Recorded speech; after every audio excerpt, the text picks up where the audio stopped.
Fundos imobiliários. Você está com dúvida? Eu separei 4 perguntas das pessoas que estavam inscritas aqui no canal Excelência no Bolso para transformar em um conteúdo que vai ajudar milhares de outras pessoas. Então, venha comigo, nós vamos falar agora sobre fundos imobiliários. Para você que está chegando aqui agora, aproveite para você se inscrever, ative as notificações, esse sininho que fica balançando aí, deixe seu joinha se você gostar deste conteúdo e depois você pode passar aqui nos comentários e fazer como essas pessoas que também deixaram suas dúvidas e agora elas farão parte de mais um conteúdo aqui no canal Excelência no Bolso. Fundos imobiliários, uns ativos de renda variável, que é muito importante para compor a sua carteira, mesmo que você tenha aí um perfil conservador, um perfil moderado. Então são ativos de médio para longo prazo, ou seja, fundos que compram imóveis e também de fundos de outras instituições, chamados fundos de papéis, mas tem uma característica muito marcante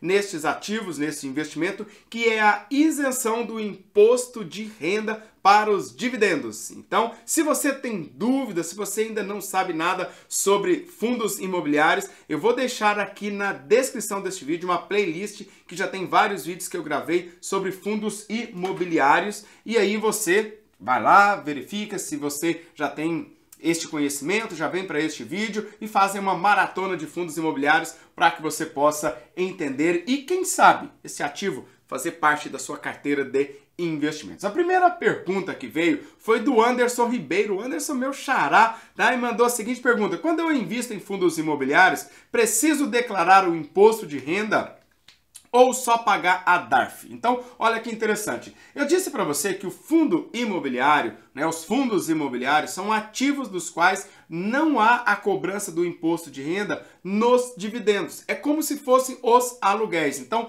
você vai lá e compra um pedaço de um shopping, um pedaço de um galpão logístico, um pedaço de uma laje corporativa, por exemplo, e o aluguel, o que sobrar naquele mês é dividido, é rateado entre os cotistas, entre você que é um investidor. Mas, quando você faz a venda de uma cota, aí sim você terá que, primeiro, fazer a arrecadação, o documento de arrecadação de tributos federais, no caso a DARF, ou seja, você vai ter que pagar o imposto de renda quando você fizer aquela venda. Então, lembrando que o imposto de renda você só vai pagar quando for feito a venda e ele é com uma alíquota de 20%. E vai ter que fazer os dois. No ano seguinte, vai ter que declarar o imposto de renda. Tem lá o espaço específico para os fundos imobiliários, renda fixa, entre outras ações. E aí, junto com o seu contador, você vai fazer essa declaração, vai ter que fazer os dois. Combinado, xará? A outra pergunta que veio foi do Francisco Souza. Olá, Anderson. Tenho interesse em investir em fundos imobiliários,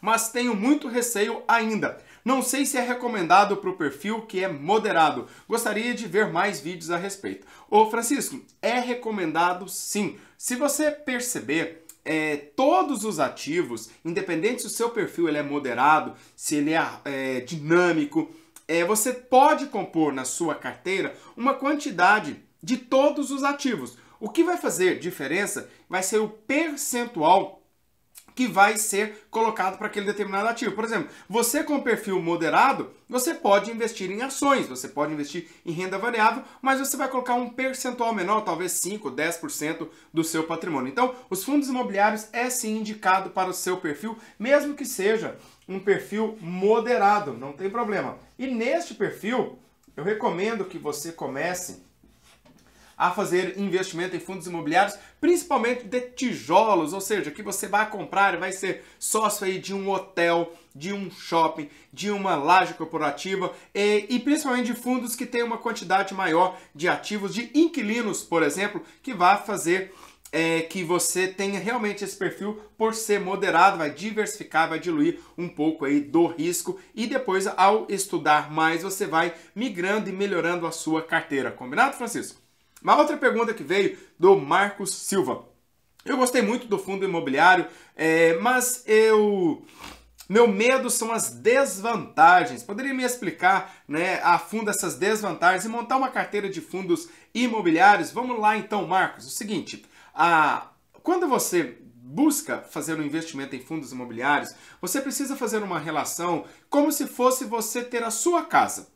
como você tivesse um hotel, como se você fosse dono de um galpão. Quais são os riscos que podem acontecer se você fosse o dono? São os mesmos riscos, vantagens e desvantagens para o fundo imobiliário. Não tem diferença. Por trás deste fundo existe uma pessoa, no formato, no caso de uma empresa, um gestor que vai tomar conta. Dentre as desvantagens, existe a primeira, que é os imprevistos da economia. Então, se a gente pensar aí, se você está investindo em um fundo que a gestão dele é de shoppings, e se estiver tendo uma crise econômica em relação a escassez de dinheiro, vendas, o varejo estiver em crise, vai ter menos inquilinos naqueles shoppings ou naquelas lojas dos quais você é dono de uma cota. Então, esse é um risco, uma desvantagem que a gente não consegue controlar. Também é assim quando você tem uma casa e aquele inquilino ele deixa de alugar a sua casa, você vai ficar ali com aquele imóvel desocupado. Este termo de desocupado para os fundos imobiliários chamamos de vacância.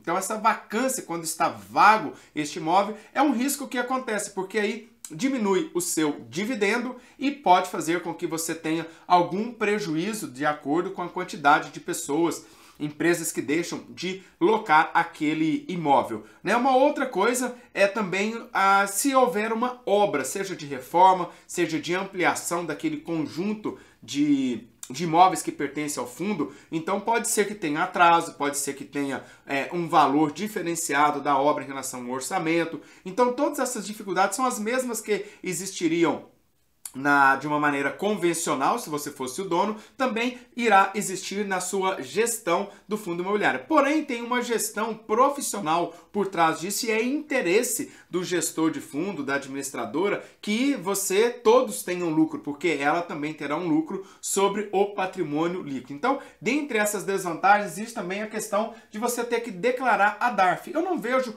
como muito uma desvantagem, mas para muitas pessoas pode esquecer, então depois tem uma pequena multa, então é importante que você declare no último dia útil do próximo mês aquele que você fez a venda. Então, se você pensar nas desvantagens de um fundo imobiliário, são as mesmas que você teria ao fazer a locação do seu imóvel, caso você tivesse. Qual é a vantagem? Que por trás disso tem uma empresa fazendo a gestão e aí diminui as desvantagens. Você passa a ter outras vantagens em relação, você não precisa ficar procurando um novo inquilino, você não precisa ficar se preocupando com placa de aluga-se, de reforma, você tem toda uma pessoa, uma empresa por trás que vai fazer essa gestão para você. Em relação a montar a carteira, você precisa começar. Inicialmente, a minha recomendação não é uma recomendação do título A, B, C ou D, mas uma questão de estratégia, que você comece de 3 a 5 fundos, então que você vai escolher aí, vai ter que estudar alguns desses fundos,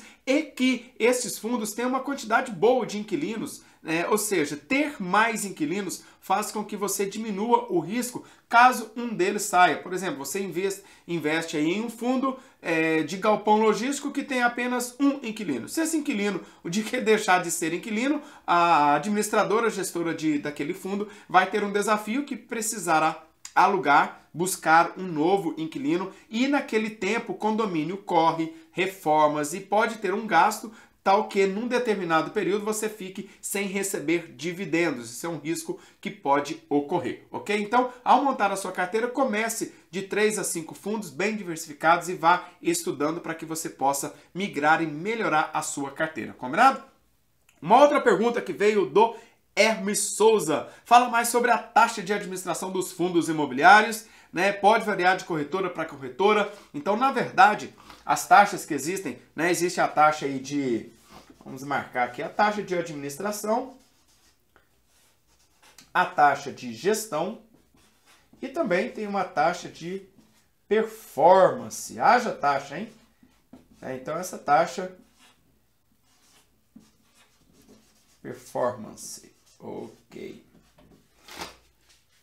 Performance. Opa, aqui, ó, um F aqui, ó. Aqui agora ficou legal. Performance, agora ficou legal. Seguinte, as taxas, elas se dividem na taxa de administração, na taxa de gestão de todo aquele conglomerado de imóveis e também na taxa de performance. Essas taxas elas vão variar. Vamos começar aqui de 0 a 10 até 3, 4, 5%. e vai depender do fundo que você escolher. A que preocupa muito, que você precisa dar uma olhada, é a taxa de performance. O que é a taxa de performance? É quando aquele seu fundo ele ultrapassa o benchmark, uma meta que é colocada geralmente a 100% CDI, ou IGPM, ou algum outro indicador, vai ter que ler na lâmina do fundo, e quando a gestão, né, ela ultrapassa essa rentabilidade, geralmente 20% sobre o que ultrapassou fica como taxa de performance, e aí tem a taxa de gestão, a taxa de administração, às vezes é sobre o patrimônio, às vezes ela é cobrada semestralmente, anualmente, mensalmente. Então todas essas informações elas vêm na lâmina daquele fundo que você escolheu. Então dentro, as taxas elas não vão mudar de corretora para corretora, na verdade elas mudam da própria gestora do fundo imobiliário. Então eu tenho que ficar preocupado muito com a corretora, mesmo porque muitas das corretoras elas vão oferecer para você os fundos imobiliários com